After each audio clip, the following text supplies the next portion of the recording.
২০০ জন club কর্মকর্তা ও ক্রীড়া সংগঠকদের মতবিনিময় সভা ঢাকার ক্লাবগুলোর ঐতিহ্য ফিরিয়ে আনতে চায় সিটি ক্লাব অর্গানাইজার্স।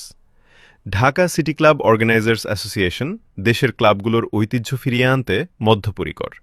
একই সঙ্গে তরুণ সমাজকে আরও বেশি খেলাধুলায় সম্পৃক্ত করে খেলাকে এগিয়ে নেয়া এবং পরীক্ষিত সংগঠকদের ঐক্যবদ্ধ করে ক্রীড়াঙ্গনকে আরও বেশি গতিশীল ও কার্যক্রম করতে চায়।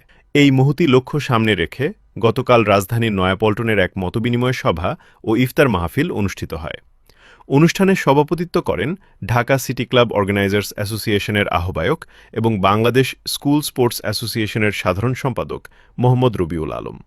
উক্ত অনুষ্ঠানে প্রধান অতিথি হিসেবে উপস্থিত ছিলেন সাবেক ফুটবলার মোহাম্মদ মেজবাহ উদ্দিন মেজু, প্রতিষ্ঠাতা বাংলাদেশ জাতীয়তাবাদী ক্রীড়া দল, যুগ্ম সাধারণত সম্পাদক ঢাকা ওয়ান্ডারার্স ক্লাব এবং ফুটবল সম্পাদক ঢাকা ওয়ান্ডারার্স ক্লাব। অনুষ্ঠানে দেশের বিভিন্ন ক্রীড়া ফেডারেশন থেকে শুরু করে জাতীয়তাবাদী ক্রীড়া দল এবং বাংলাদেশ অলিম্পিক অ্যাসোসিয়েশনের প্রতিনিধিগণ উপস্থিত ছিলেন।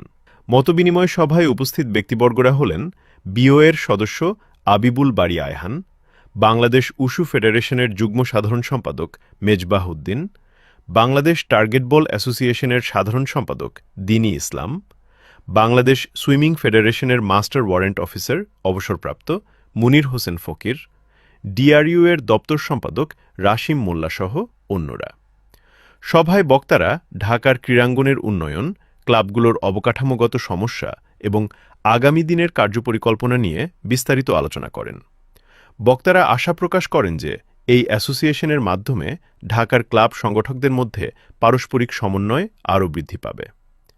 আলোচনা সভা শেষে শহীদ প্রেসিডেন্ট জিয়াউর রহমান, সাবেক প্রধানমন্ত্রী মরহুমা বেগম খালেদা জিয়া, মরহুম আরাফাত রহমান কোকোসহ প্রয়াত নেতৃবৃন্দের রুহের মাগফিরাত কামনায় বিশেষ